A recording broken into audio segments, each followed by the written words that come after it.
peguem seus fones de ouvido e entrem na vibe comigo. As pessoas tendem a usar a máscara que as mostra da melhor maneira possível.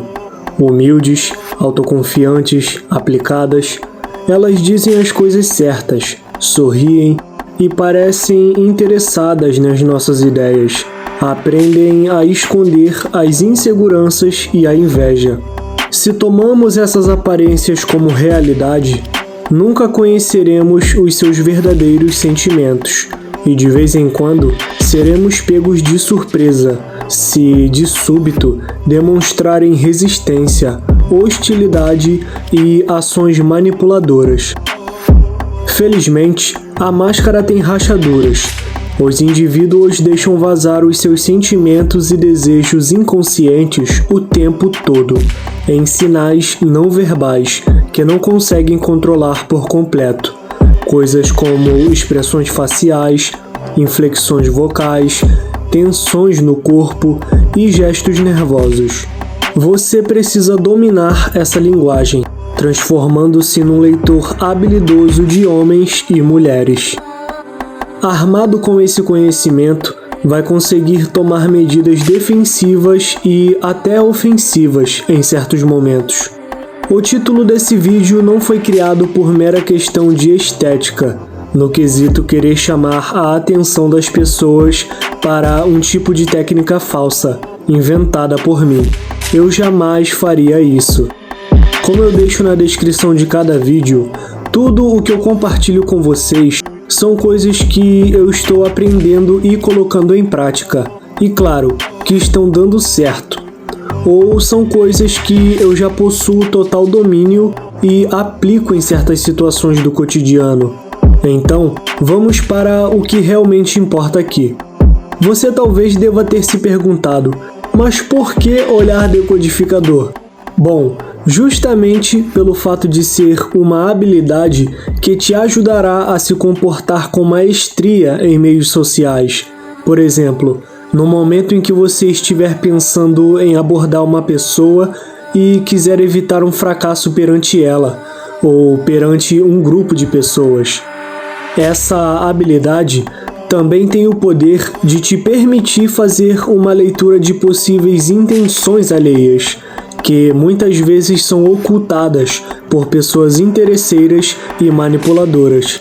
Então, meus amigos, para o desenvolvimento desse conteúdo, eu estarei resumindo uma pequena história que me gerou o insight de estar produzindo esse vídeo, beleza? Então, prestem bastante atenção. Em certa manhã de agosto de 1919, Milton Erickson, então com 17 anos de idade, futuro pioneiro da hipnoterapia e um dos psicólogos mais influentes do século XX, acordou e descobriu de súbito que partes do seu corpo estavam paralisadas. Nos dias que se seguiram, a paralisia se espalhou. Ele foi logo diagnosticado como tendo poliomielite, que era quase epidêmica na época. Deitado na cama, ouviu a mãe no aposento ao lado discutindo o caso dele com dois especialistas que a família chamara. Supondo que Erickson estava dormindo, um dos médicos disse a ela: "O rapaz estará morto pela manhã." A mãe, então, entrou no quarto dele nitidamente tentando disfarçar a tristeza, sem saber que o filho havia escutado a conversa. Poucas horas depois disso, Erickson entrou em coma. 3 dias mais tarde, de algum modo, havia ludibriado a morte. Mas agora a paralisia se espalhara por completo. Nem mesmo os lábios podia mover. Não gesticulava, nem se comunicava com os outros de maneira nenhuma. As únicas partes do corpo que ainda respondiam ao seu comando eram os globos oculares, o que lhe permitia observar o espaço estreito do quarto em que estava. Em quarentena, dentro da casa da fazenda, na zona rural de Wisconsin, onde ele cresceu, só contava com a companhia das 7 irmãs, do irmão, dos pais e de uma enfermeira particular. Para alguém com a mente tão ativa, o tédio era agonizante. Um dia, porém, ao ouvir as irmãs falarem entre si, tomou consciência de algo que nunca havia notado antes. Enquanto conversavam, o rosto delas se contorcia com todo tipo de movimento, e o tom de voz parecia ter vida própria. Uma irmã dizia à outra: "Sim, essa é uma boa ideia." Contudo, seu tom era monótono e seu sorriso falso. Pareciam dizer: "Na verdade, não acho que seja uma boa ideia de forma nenhuma." De algum modo, um sim poderia de fato significar não. Agora, ele prestava atenção nisso. Era um jogo estimulante. No decorrer do dia seguinte, contou 16 formas de não que ouviu, indicando vários graus de veemência, todos acompanhados de expressões faciais diferentes. Em determinado momento, notou que uma das irmãs dizia sim para algo, ao mesmo tempo que sacudia a cabeça em sinal negativo. Era bem sutil, mas ele percebeu. Se as pessoas diziam sim quando sentiam que não, isso era aparente nas caretas e na linguagem corporal. Em outra ocasião, Erickson observou de esguelha, com muita atenção, quando uma das irmãs ofereceu à outra uma maçã, mas a tensão no rosto e a rigidez nos braços da primeira que ofereceu a maçã indicavam que ela só estava sendo educada e claramente queria guardar a fruta para si. O sinal não foi captado pela segunda irmã, mas para ele era evidente. Incapaz de participar de conversas, ele via a sua mente ser absorvida por completo pela observação das pessoas e dos gestos de mão, das sobrancelhas erguidas, do tom de voz e da maneira como cruzavam os braços de repente. Notou, por exemplo, a frequência com que as veias no pescoço das irmãs começavam a pulsar quando se inclinavam sobre ele, indicando o nervosismo que sentiam na presença dele. Os padrões de respiração enquanto falavam o fascinavam, e o rapaz descobriu que certos ritmos indicavam tédio, e em geral eram seguidos por um bocejo. Os cabelos pareciam desempenhar um papel importante entre as irmãs. Um repuxar das mechas bem deliberado para trás significava impaciência, como quem diz: "Estou farta disso, agora por favor, cale-se." Contudo, um repuxar mais rápido e inconsciente talvez significasse atenção extasiada. Por estar confinado à cama, a audição de Erickson se aprimorou. Agora conseguia captar conversas no aposento adjacente, onde as pessoas não tentavam fingir amabilidade na frente dele. Logo percebeu um padrão peculiar. Era raro que todos fossem diretos em conversações. Uma irmã passava vários minutos fazendo rodeios, deixando pistas para as outras do que ela queria de fato, como tomar emprestado uma peça de roupa ou ouvir um pedido de desculpas. O desejo oculto era indicado com clareza pelo seu tom de voz, que dava ênfase a certas palavras. A esperança dela era que as outras perceberiam isso e ofereceriam o que ela desejava, mas muitas vezes as pistas eram ignoradas, e a moça era forçada a dizer diretamente o que queria. Todas as conversações se encaixavam nesse padrão recorrente. Logo, se tornou um jogo para Erickson adivinhar no menor número de segundos possível ao que a irmã estava aludindo. Era como se, em meio à paralisia, ele houvesse se tornado de súbito consciente de um segundo canal de comunicação humana, uma segunda linguagem, em que as pessoas expressavam algo do fundo de si mesmas, por vezes sem se darem conta disso.